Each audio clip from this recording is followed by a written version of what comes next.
चोर ने अंतिम समय अपने पुत्र को समझाते हुए कहा कि उस आदमी से सदा बच करके रहना जिसका नाम महावीर हो। तो साध संगत जी, क्यों एक पिता ने अपने पुत्र को महावीर सज्जन से बचने की बात की? ऐसा क्या हुआ था उसके साथ जिसने कि अपने बेटे को भी चौकन्ना कर दिया कि महावीर वाले नाम से, महावीर पुरुषों से सदा बच करके रहना? आखिर क्या था इस कहानी के पीछे का राज? साध संगत जी, प्रेम से कहना धन्य निरंकार जी। साध संगत जी, स्वागत करती हूँ आपका फिर से एक नई कहानी के साथ। आज की कहानी का शीर्षक है कि उस आदमी से बच करके रहना जिसका नाम महावीर हो। तो साध संगत जी, ऐसा क्या हुआ था उस पिता के साथ जिसने कि अपने बेटे को चौकन्ना करते हुए कहा कि महावीर जिसका नाम हो उस व्यक्ति से बच करके रहना? ऐसा क्या हुआ था उस पिताजी के साथ, जानेंगे इस कहानी में। एक गांव में एक आदमी रहता था। उसका कार्य था चोरी करना। वे हमेशा चोरी ही करता था। चोरी करके ही अपने परिवार का पालन पोषण करता था। ऐसे ही चोरी करते करते उसके बच्चे भी बड़े हो गए। उसका एक बेटा था, उसने उसे भी चोरी के काम में लगा दिया था। एक बार उसे एक सज्जन मिल गए जिसने कि उन्हें नैतिकता का पाठ पढ़ा दिया। उसे वो बातें समझ में नहीं आई और वह चोरी के काम से हटने लगा। और उसे समझ में आ गया था कि यदि पेट भरना है तो चोरी तो करनी ही होगी। उसकी बातें, क्योंकि साध संगत जी, साधु संत की बातें उस चोर को आधी ही समझ में आई थी, पूरी नहीं। तो साध संगत जी, अपने बेटे को भी समझाते हुए उसने यही कहा फिर कि उस आदमी से बच करके रहना जिसका नाम महावीर हो। पुत्र भी चोर था साध संगत जी उसका, और अपने बाप से कम भी नहीं था, कुछ ज्यादा ही था। फिर भी उसने पूछ लिया कि महावीर से डर करके क्यों रहना चाहिए। बाप बोला कि मैं तुमसे जो कह रहा हूँ उसे मानो, नहीं तो अपना धंधा रुक जाएगा, सारी मेहनत बेकार हो जाएगी। तो साध संगत जी, कौन सा धंधे की बात कर रहे थे ये दोनों?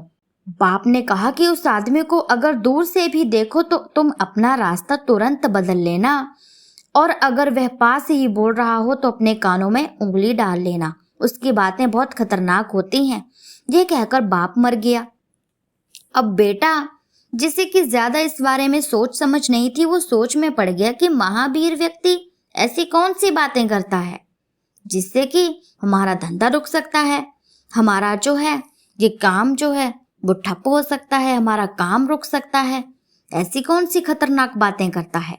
बेटे ने बाप की हिदायतों का पूरा पालन किया और अपने धंधे में खूब तरक्की भी की।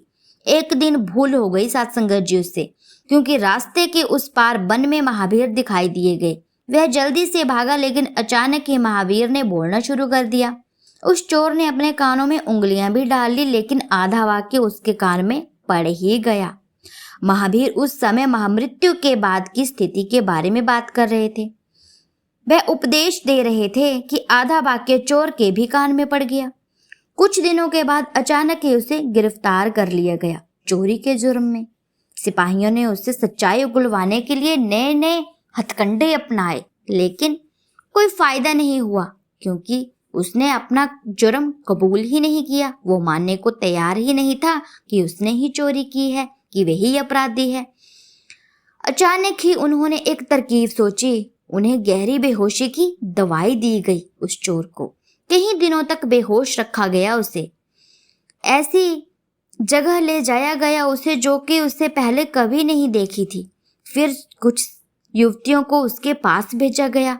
उन्हें पूरा भरोसा था कि इतने दिनों की बेहोशी के बाद वह अवश्य ही मृत्यु को स्वीकार कर लेगा। उन युवतियों ने उससे कहा कि वे यमराज की सेविकाएं हैं तथा उन्हें उस चोर को उसके कर्मों के अनुसार स्वर्ग या नरक में ले जाने का आदेश मिला है। उन्होंने कहा कि तुम सच सच में अपने कर्मों के बारे में सच सच बता दोगे तो अगर तुमने सच बोला तो तुम्हें स्वर्ग ले जाया जाएगा, और यदि तुमने झूठ बोला तो तुम्हें नरक जाना पड़ेगा।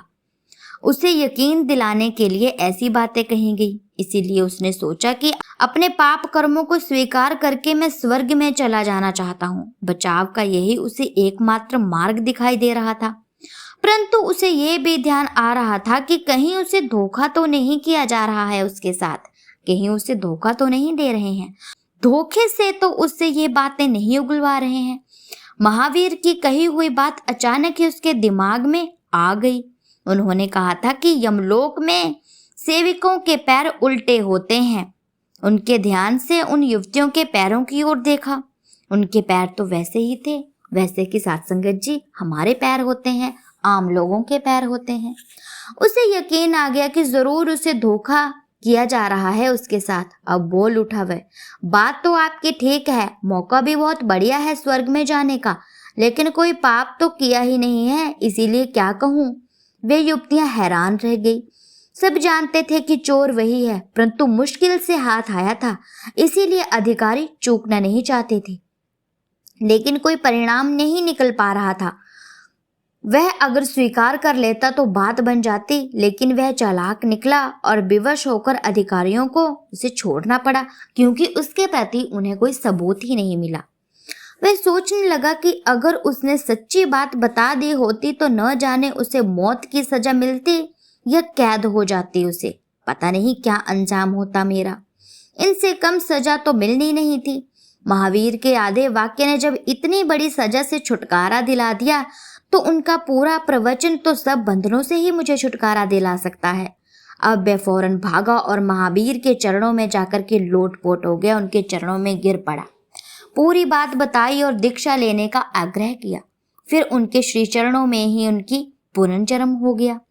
महापुरुषों की हर बात महान समाधान छिपाए होती है साथ संगत जी, लेकिन समाधान उस बात पर अमल करने से ही होता है यदि हम उन बातों पर अमल करेंगे, और यदि हम उन बातों पर अमल ही नहीं करेंगे तो फिर कौन सा हमारा फायदा होगा, कोई फायदा नहीं होगा। इसीलिए साथ संगत जी संत महावीर जो पुरुष होते हैं वो बहुत ही महान होते हैं और सच में बहुत खतरनाक होते हैं, क्योंकि इनकी बातें जिन व्यक्ति को, जिन जिन लोगों को समझ में आ जाती है, वे साथ संगत जिस दुनिया से मुक्त हो जाते हैं, जन्म मरण के चक्करों से मुक्त हो जाते हैं।